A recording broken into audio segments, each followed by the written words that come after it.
Bismillahirrahmanirrahim. Assalamualaikum warahmatullahi wabarakatuh. Di sini saya akan membahas tentang pemikiran filsafat Al-Ghazali. Perkenalkan, sebelumnya nama saya Muhammad Hilmi Rasyad dengan NIM 11920200143 dari kelas PAI 5D. Adapun materi yang akan saya bahas, yang pertama ialah tentang riwayat hidup Al-Ghazali, yang kedua ialah pemikiran filsafat Al-Ghazali, dan yang ketiga ialah pengaruh pemikiran filsafat Al-Ghazali terhadap perkembangan Islam. Masuk kepada pembahasan pertama, yaitu tentang riwayat hidup Al-Ghazali.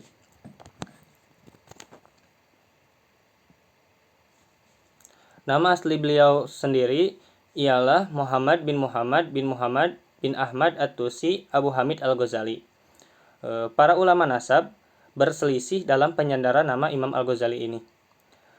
Pendapat pertama yang mengatakan bahwa penyandaran nama beliau ini kepada daerah Ghozalah di Turki, yaitu tempat kelahiran beliau.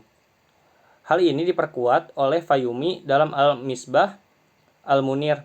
Penisbatan pendapat ini kepada salah seorang keturunan Al-Ghazali katanya, yaitu Majiduddin Muhammad bin Muhyiddin Muhammad bin Abi Thahir Syarwansyah bin Abu Fadl bin Ubaidillah, anaknya Situ Almana bintu Abu Hamid Al-Ghazali, yang mengatakan bahwa salah seorang yang menyandarkan nama kakek kami tersebut dengan ditasjid Al-Ghazali. Adapun pendapat kedua mengenai penisbatan ini ialah disandarkan kepada pencaharian dan keahlian keluarganya, yaitu menenun. Nah, pendapat ini berasal dari Ibnul Athir, kemudian dikuatkan oleh Imam Nawawi dengan berkata bahwasanya tasdid dalam Al-Ghazali adalah yang benar.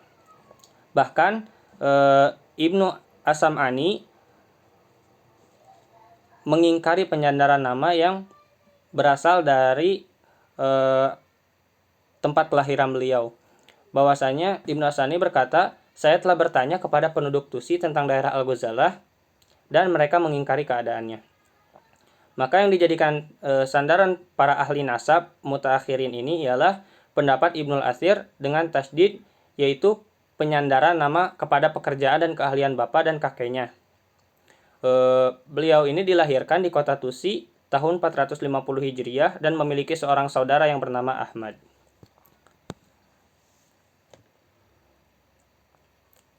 Lalu yang selanjutnya ialah kehidupan dan perjalanannya menuntut ilmu.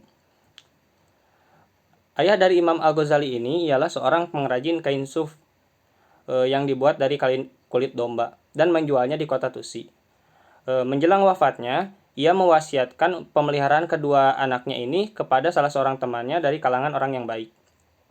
Ia berpesan bahwasanya ayahnya Imam Al-Ghazali ini menyesal karena tidak belajar tentang khat atau tulis-menulis Arab, dan ia ingin memperbaikinya dengan memberikan pelajaran tersebut kepada kedua anaknya.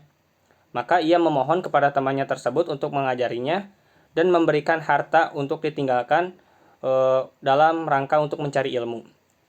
Maka setelah ayahnya meninggal, teman dari ayahnya ini memberikan pengajaran ilmu kepada Imam Al-Ghazali dan saudaranya, yaitu Ahmad, sampai habis harta tersebut.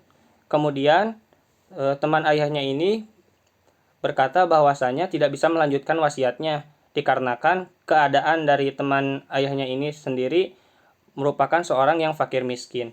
Kemudian teman tersebut menganjurkan kepada Imam Al-Ghazali dan saudaranya untuk masuk ke madrasah seolah-olah sebagai penuntut ilmu, sehingga dapat memperoleh makanan yang dapat membantu mereka berdua. Lalu kemudian keduanya melaksanakan anjuran tersebut. Inilah yang menjadi sebab kebahagiaan dan ketinggian mereka. Demikianlah yang diceritakan oleh Imam Al-Ghazali sendiri. Hingga beliau berkata, kami menuntut ilmu bukan karena Allah Ta'ala, akan tetapi ilmu enggan kecuali hanya karena Allah Ta'ala.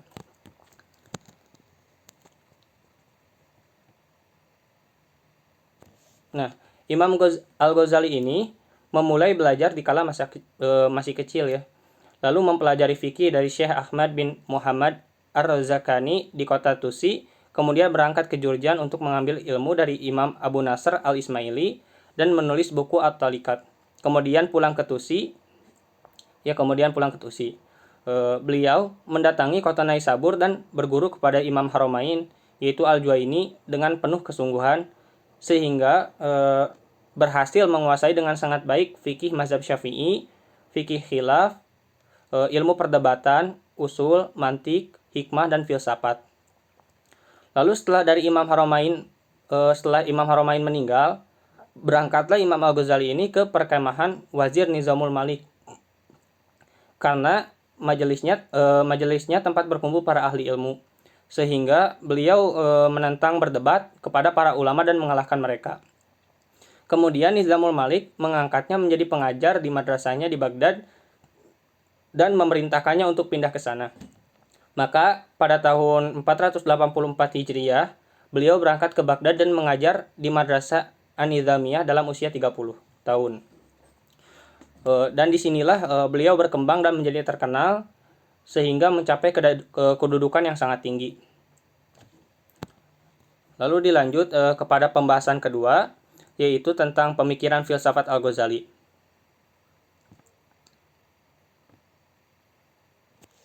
Saya membagi pemikiran filsafat Al-Ghazali ini menjadi 3 bagian. Ini yang saya dapatkan dari artikel ya.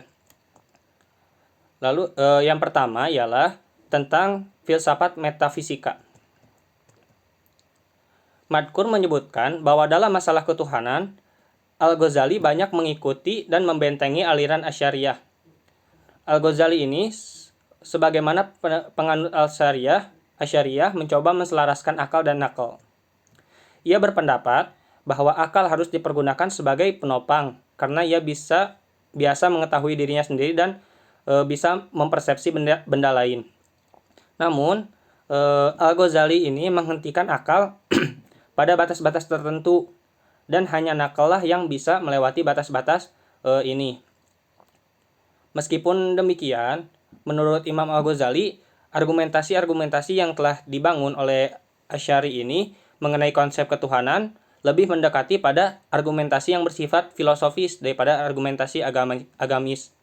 Maka hal inilah yang mendorong Imam Al-Ghazali kemudian mencoba untuk mencari jalan lain yang dianggapnya lebih agamis, yaitu menempuh jalan tasawuf. Lalu yang kedua ialah tentang wujud dan sifat Allah. Dalam perdebatan terkait sifat-sifat Allah ini, Al-Ghazali memegang pendapat yang dianut oleh Al-Asy'ari, sehingga tidak menerima pendapat yang dikemukakan oleh kaum Hasy'iyah maupun Mu'tazilah. Karena kedua aliran ini dianggap sebagai aliran yang ekstrim. Aliran Hasy'iyah ini berpedoman teguh pada arti dari suatu teks, agar mereka tidak menghindarkan Allah dari berbagai sifat, sehingga mereka terkesan antropomorfis. Dan sebaliknya, Mu'tazilah lebih berlebih-lebihan dalam menyucikan Allah, sehingga mereka harus menafikan sifat-sifat Allah. Maka daripada itu, Al-Ghazali mengambil jalan tengah. Ia menjelaskan bahwa Allah adalah satu-satunya sebab bagi alam. Allah menciptakan alam dengan kehendak dan kekuasaannya. Karena kehendak Allah ini sebab bagi segala yang ada, sedang ilmunya meliputi segala sesuatu. Lebih lanjut daripada itu, Al-Ghazali menetapkan adanya sifat zat yang diistilahkan dengan sifat salbiyah. Sifat salbiyah ini ada 5, yaitu qidam, baqo, mukhalafat lil hawadisi, qiyamuhu binafsihi, dan wahdaniyah. Dengan adanya sifat-sifat ini pada zat Allah, maka tiada kesempurnaan untuk makhluk dan hanya Allah lah yang maha sempurna. Begitu kata Imam Al-Ghazali. Sedangkan tentang wujud Allah, Al-Ghazali ini tidak jauh berbeda dengan pendapat para filsuf semisal Al-Kindi, Al-Farabi, dan Ibnu Sina, bahwa Tuhan merupakan prima causa atau penyebab pertama. Menurut mereka, Allah esa tak terbilang, sama sekali tidak menyamai makhluk-makhluknya, kekal dan tak akan fana. Nah, Allah adalah pencipta yang maha kuasa dan maha bijaksana. Allah adalah zat yang harus ada karena dirinya sendiri dan sebab pertama dalam segala entitas. Wujudnya ini merupakan wujud yang paling sempurna, maha suci dari segala kuasa seperti materi, bentuk, aksi, dan efisiensi. Allah dengan substansinya merupakan akal aktual karena dia suci dari materi, dan dengan substansinya Allah juga makul, kategori atau objek pengetahuan karena dia mengetahui zatnya.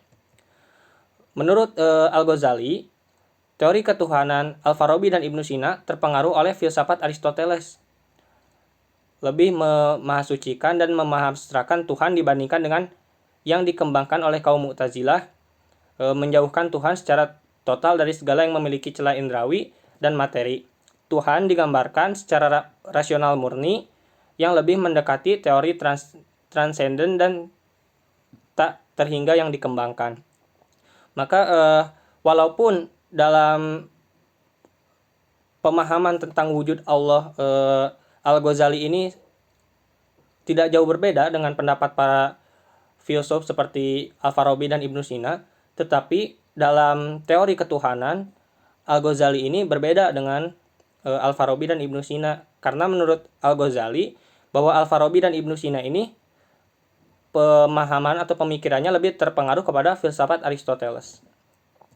Nah, yang ketiga ialah iradah atau kehendak Allah dan hubungannya dengan hukum kausalitas. Al-Ghazali mengungkapkan bahwa dunia ini berasal dari iradah atau kehendak Allah semata, tidak bisa terjadi dengan sendirinya. Sebagaimana yang diyakini oleh para filsuf Islam sebelumnya ya. Iradat Tuhan itu ialah iradat Tuhan itu artinya bisa diartikan dengan penciptaan gitu. Iradat itu menghasilkan ciptaan yang berganda. Di satu pihak merupakan undang-undang dan di lain pihak merupakan zarah-zarah atau atom yang masih abstrak. Maka penyesuaian antara zarah-zarah yang abstrak dengan undang-undang itulah yang merupakan dunia dan kebiasaannya yang biasa kita lihat ini. Menurut Imam Al-Ghazali, iradah Tuhan itu ialah mutlak, bebas dari ikatan waktu dan ruang, tetapi dunia yang diciptakannya itu dikesankan pada akal, ditangkap dan dikesankan pada akal manusia, terbatas dalam pengertian ruang dan waktu. Nah, Al-Ghazali ini menganggap bahwa Tuhan adalah transenden, tetapi kemauan iradatnya imanen di atas dunia ini, dan merupakan sebab hakiki dari segala kejadian. Al-Ghazali ini sebenarnya tidak mengingkari adanya hukum kausalitas ya. Namun yang ia ingkari ialah pendapat para filosof muslim yang mengatakan bahwa hubungan sebab akibat ini merupakan sesuatu yang pasti. Sikap Al-Ghazali ini didasari oleh konsep bahwa Allah adalah pencipta segala yang ada, termasuk peristiwa yang berada di luar kebiasaannya. Menurut Al-Ghazali ini, bahwa hubungan antara sebab dan akibat merupakan bersifat tidak pasti ya. Dalam pengertiannya ialah dalam pengertian keduanya tidak merupakan hubungan yang mesti berlaku, tetapi keduanya masing-masing memiliki individualitasnya sendiri. Imam Al-Ghazali memberikan contoh. Yang pertama ialah antara makan dan kenyang tidak terdapat hubungan yang bersifat keniscayaan. Artinya orang makan itu tidak harus kenyang gitu. Karena makan tidak mesti menyebabkan orang kenyang gitu. Contoh yang lain ialah kertas tidak mesti dibakar. Kertas tidak mesti terbakar oleh api gitu. Karena ini merupakan sunatullah, bukan sesuatu yang pasti gitu. Imam Al-Ghazali dalam pemikirannya ini mengatakan bahwasanya memang benar semua ini bisa terjadi karena hukum Allah, bahwa api membakar kertas, air membasahi kain, tetapi di sisi lain gitu, ada menurut Imam Al-Ghazali ini ada yang lebih hal ini bisa saja tidak terjadi karena adanya kehendak Allah. Jadi tidak semata-mata bahwa ini merupakan ilmu pasti, melainkan ketidakpastian itu bisa terjadi atas izin Allah begitu. Maka jika kita dilihat dari pemikiran Imam Al-Ghazali ini, maka semestinya Al-Ghazali ini bukan menolak kausalitas ilmiah ya, karena yang ditolak oleh Imam Al-Ghazali ini ialah penerimaan secara mutlaknya bahwa api akan membakar kapas gitu. Yang ditolaknya itu ialah keberadaan hubungan antara sebab dan akibat. Adanya api dengan kertas itu maka akan terbakar gitu. Hubungan itulah yang ditolak oleh Imam Al-Ghazali ya, bukan fakta bahwa api membakar kapas gitu ya. Dari seralat. Lalu yang selanjutnya ialah kritik Al-Ghazali terhadap para filsuf.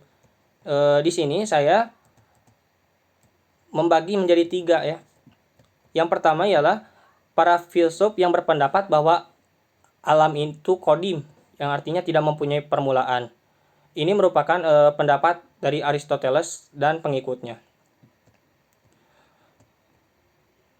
Menurut Al-Ghazali, bahwa yang kodim itu tidak mempunyai permulaan itu hanyalah Tuhan semata.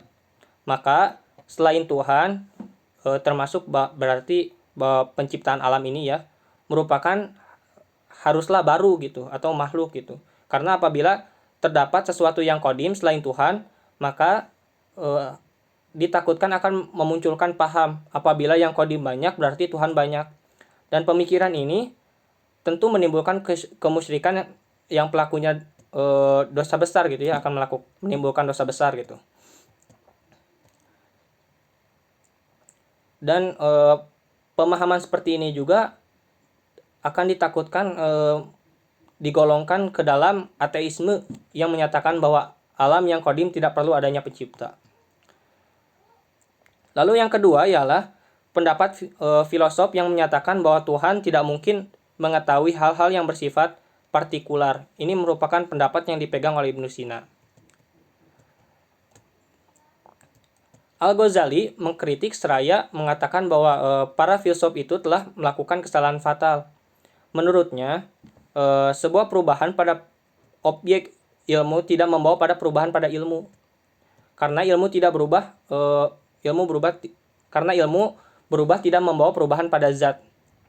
Lalu Imam Al-Ghazali dalam hal ini memberikan ilustrasi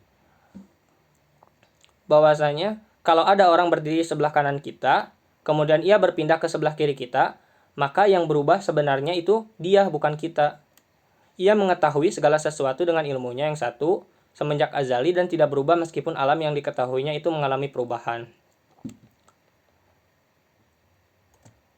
Nah, yang ketiga ialah penolakan filosof terhadap kebangkitan jasmani dan mortalitas.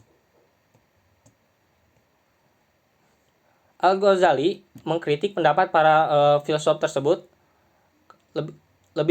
banyak bersandar pada arti tekstual Al-Quran yang menurutnya, jadi Imam Al-Ghazali ini mengkritik pendapat para filsuf ini dengan bersandar pada arti-arti tekstual Al-Quran yang menurutnya tidak ada alasan untuk menolak terjadinya kebahagiaan atau kesengsaraan fisik dan rohani secara kebersamaan.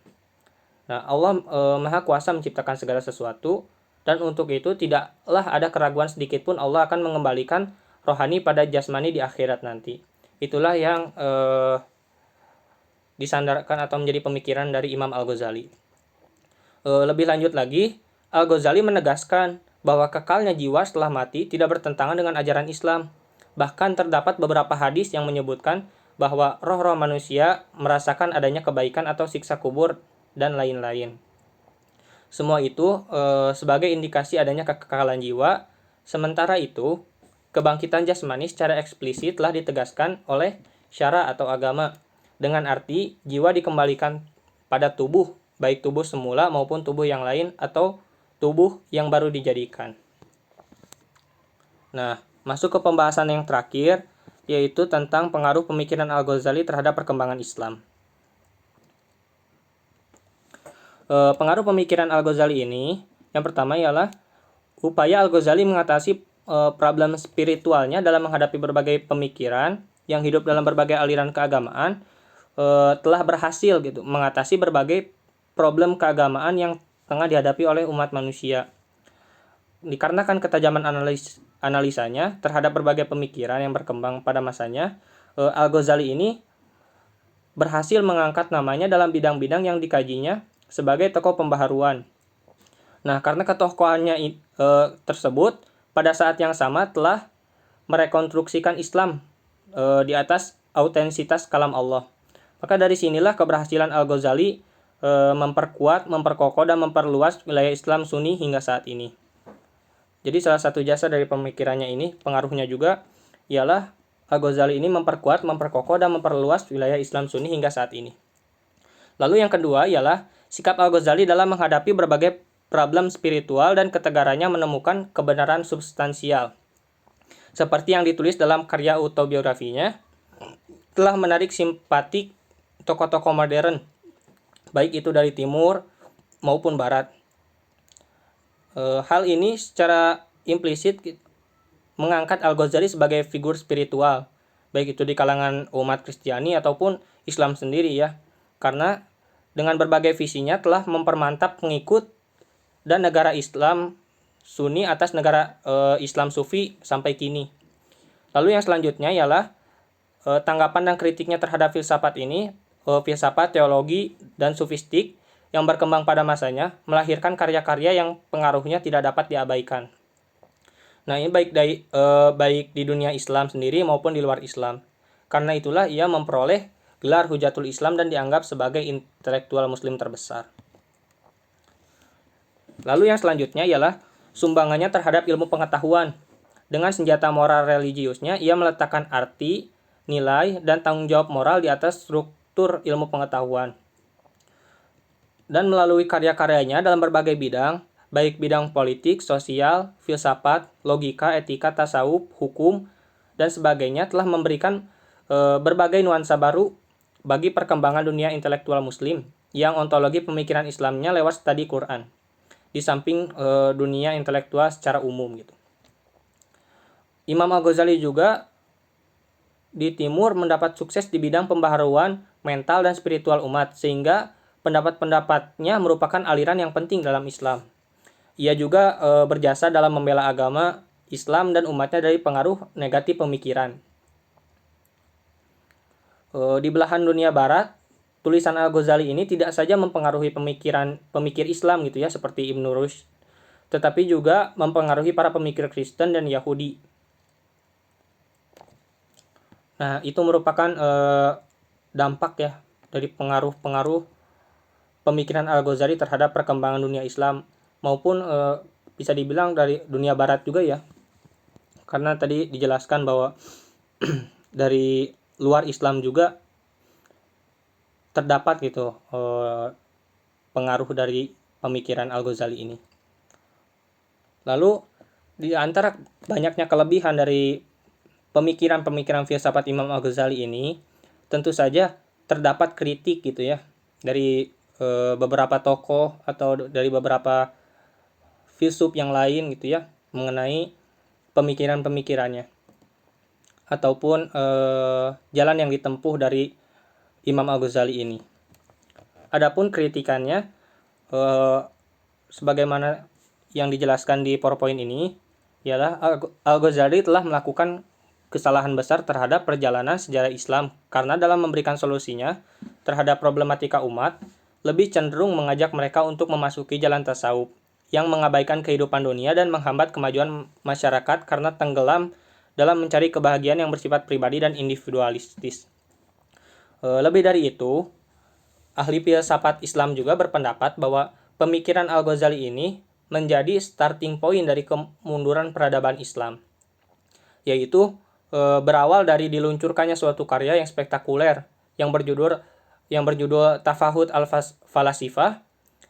Karya ini menurut para filsafat Islam, sebagian filsafat Islam menganggap bahwa hal ini tidak hanya menghancurkan filsafat metafisika, akan tetapi juga turut andil melemahkan umat Islam dalam mengadakan riset dan penemuan baru di bidang natural science atau ilmu pengetahuan alam. Nah, dari pandangan tersebut sebetulnya Al-Ghazali ini tidak serta-merta menolak filsafat ya, tetapi hanya sebagian kecilnya saja. Nah, mungkin itu saja yang bisa saya sampaikan. Apabila ada kekurangan atau kesalahan, mohon maaf.